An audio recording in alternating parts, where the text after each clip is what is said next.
Welcome back नाजरीन, और आप शो देख रहे हैं बेदारी और टॉपिक बड़ा जबरदस्त चल रहा है ईमान, और हम उस पर बड़ी सैर हासिल गुफ्तगू कर रहे हैं। तो जी बिशप साहब जी, क्या ईमान के वसीला से बड़े बड़े काम हो सकते हैं? श्योर जी, ईमान के वसीला से बड़े काम होते हैं। आमीन। अभी आपने सुना सदर मिस्र अब्दुल के बारे में? जी सर।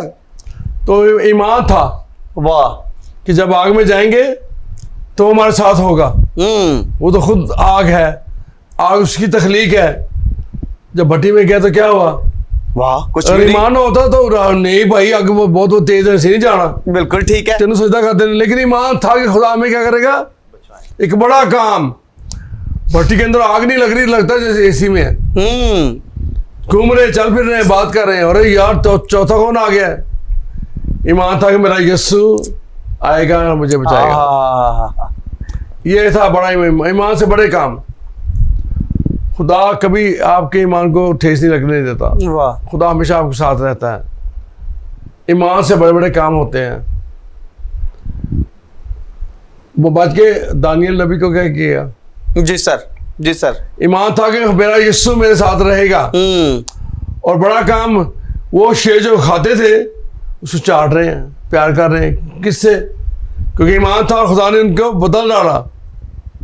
उनका ईमान था। ये बड़ा काम, बड़े काम खुदा ने ईमान के वसीले से किए। हालेलुया। खुदा हमेशा हमारे साथ है। हमारा ईमान कमजोर पड़ जाता है, खुदा है कि नहीं है। दो बेटियां थी, सुना से ईमान रखोगे तो ये पहाड़ हट जाएगा। तो दोनों सो गई। सुना था कलाम खुदा के हाथों से। बिल्कुल। हमारे घर के सामने इस खिड़की में भी पहाड़ है, इस खिड़की के सामने भी पहाड़ है। जी। तो हमारे मेहमान तो बहुत है। देखा कि राय के दाने से मानना है तो पहाड़ टल जाएगा, हट जाएगा। तुम इस पहाड़ से कहोगे। अब दोनों बच्चे ईमान रख के रात को सोती हैं, दुआ करती है, खुदावंदा ये पहाड़ जो है हट जाए ताकि हम देख पाए इस पहाड़ के पीछे क्या है। जी। पहाड़ के पीछे और क्या है, हम देखना चाहती हैं। खुदावंदा ये पहाड़ हट जाए। अब दोनों ईमान रख के सोई थी दुआ करके। और सुबह क्या हुआ? उठी, एक ने यूं खिड़की करी, खुदावंदा तूने पहाड़ हटा दिया। बाकी पहाड़ नहीं था। आमीन। इसी की बेटी ने कहा कि पहाड़ नहीं रहा, खुदा ने हटा दिया तो खुद पहाड़ हट गया।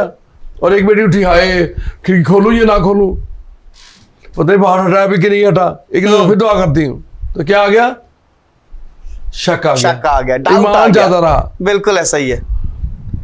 डरते डरते खोला खिड़की तो पहाड़ में ही था। जब ईमान है तो बड़े बड़े पहाड़ अपनी जिंदगी से हट जाते हैं ईमान रखने से। अगर ईमान नहीं है तो फिर नहीं होगा। ईमान मतलब है। आज जो लोग, आज हमारे लोग मुश्किल में हैं, परेशानी में, ईमान के ना होने की वजह से है। एग्जैक्टली। मैं यही बात आज डिस्कस करना चाह रहा था कि आज जो परेशानियां हैं, आज हम खुदा की तरफ भागने से के बजाय हम लोगों की तरफ भागते हैं और खुदा पर तवक्कल नहीं करते, जिसकी वजह से आज इश्यूज और परेशानियां और मसाइल जो है वो बढ़ते चले जा रहे हैं। और आज जैसे आप फरमा रहे थे अभी कि खुदा पर ईमान रखने की जरूरत है। उस बेटी ने, जिसने ईमान रखा, उसके सामने से खुदा ने पहाड़ को हटा दिया। और जिसने नहीं रखा, उसका पहाड़ वही था। उसका पहाड़ वहीं पे था। दोनों बहनें सगी बहनें हैं। हाँ जी। एक के अंदर ईमान है, एक के अंदर ईमान कमजोर मतलब है। अगर हम इसको और एलिब्रेट करें तो देखते हैं कि जो हमारे लोग जो ईमान नहीं रखते उसकी मुश्किलें कायम है।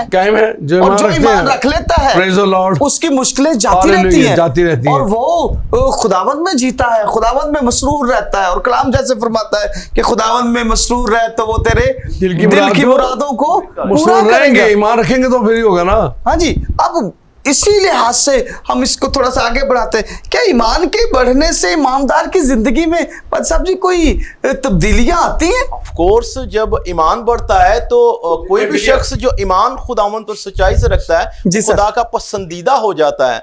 और हम इब्तिदा की पहली किताब के पैदाइश के अंदर देखते हैं कि हनूक जो खुदा पर ईमान रखता था वो खुदा का पसंदीदा था। और इस कदर पसंदीदा था कि खुदा ने उसे मौत का मजा ना चखने दिया, बल्कि उसे उठा लिया। और जो ईमान रखते हैं वो खुदा को पसंद आ जाते हैं और फिर वो खुदा की हमदो सताइश करते हैं। लेकिन जो ईमान नहीं रखते वो गैर माबूदों के पीछे भागते हैं, और जो गैर माबूदों के पीछे भागते हैं उनके गम बढ़ जाते हैं। तो इसलिए ईमान के बढ़ने से और ईमान के रखने से ईमानदारों की जिंदगी के अंदर तब्दीलियां आती हैं, ना सिर्फ उनकी जात, उनकी कलीसिया, बल्कि वो पूरे मुआशरे के लिए जो है अपने ईमान के बायस से बरकत ठहरते हैं। और ये हम देखते हैं कि ईमान का होना जो है वो मसीही मुआशरे के अंदर बहुत ही लाजमी जुज़्व है, क्योंकि बगैर ईमान के खुदा को पसंद आना नामुमकिन है। वाह वाह वाह। अच्छा, एक और छोटी सी बात को थोड़ा सा वजाहत कीजिएगा, क्या ईमान के बढ़ने से आपका रूहानी लेवल बढ़ता है? श्योर, बिल्कुल। और ईमान आपके रूहानी लेवल को बढ़ाने का एक ऐसा जरिया है, जैसे आपकी गाड़ी के अंदर अगर फ्यूल नहीं है तो गाड़ी चलेगी नहीं। जी तो अगर आपके अंदर ईमान नहीं कि जिस खुदा से आप दुआ कर रहे हैं, जिसके साथ आप राब्ते में हैं, जिसकी आप तबलीग कर रहे हैं, जिसके मनादी कर रहे हैं, जिसकी निजात की, उसकी शख्सियत पर, उसकी कुदरत पर ईमान नहीं है, तो फिर आपकी जो मनादी है, आपकी जो बातचीत है, आपकी दुआएं हैं, वो बेअसर हैं। उनके अंदर कोई कुव्वत और कुदरत नहीं है, क्योंकि अगर कोई शख्स खुद ही ईमान से खाली है तो वो किसी और शख्स को कैसे ईमान की तरफ ला सकता है। तो ईमान जो है गाड़ी में फ्यूल की तरह, या आपके जो लाइट बल्ब है उनके अंदर बिजली की तरह है। तो अगर ईमानदार की जिंदगी के अंदर ईमान नहीं है तो उसकी रूहानी जिंदगी के अंदर दूसरी आवाजों के तो जो है वो अकायद हो सकते हैं, लेकिन हकीकी मसीहत के अकायद नहीं हो सकते। हालेलुया, आमीन सर, आमीन। जी नाज़रीन, आप सुन रहे थे कि खूबसूरत इस टॉपिक के ऊपर आज सेर हासिल गुफ्तगू की गई। हमारे पास दो खुदा के बड़े ज़बरदस्त खादमीन मौजूद हैं जो कि इस बात को वजाहत से आप तक पहुंचाने की हम कोशिश कर रहे थे। तो मैं ईमान रखता हूं कि आज आपने इससे बरकत पाई है। आपने देखा कि ईमान से एक ईमानदार जीता रहता है, ईमान से एक ईमानदार तरक्की करता है, और ईमान से वो अपनी रूहानी लेवल्स को बढ़ाता है, ईमान से वो अपनी मुश्किलात को ख़त्म करता है, ईमान से वो अपने पहाड़ों को अपनी ज़िंदगी पर में से हटवा देता है।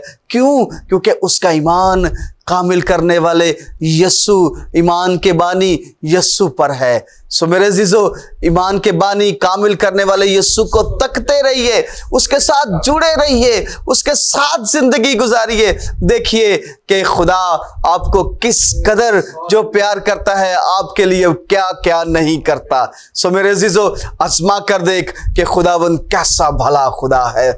बढ़िए खुदा में, जुड़िए खुदा में, उस जैसे होते चले जाइए, और फिर देखिए कि जमीन पर भी और आसमान पर भी 100 गुना मिलेगा। सो मेरे अजीजों, आज वक्त खत्म होता है इस शो का, और मैं ईमान रखता हूं कि आपने बरकत पाई है। और बिशप साहब जी आपका शुक्रिया, पादी साहब जी आपका शुक्रिया, आप तशरीफ लाए हैं कीमती वक्त में से टाइम निकालकर, और बेदारी शो पर आज आपने हमें टाइम दिया। Thank you very much sir. So नाज़रीन, एक नए प्रोग्राम के साथ, एक नए शो के साथ और एक नए टॉपिक के साथ दोबारा हाजिर होंगे।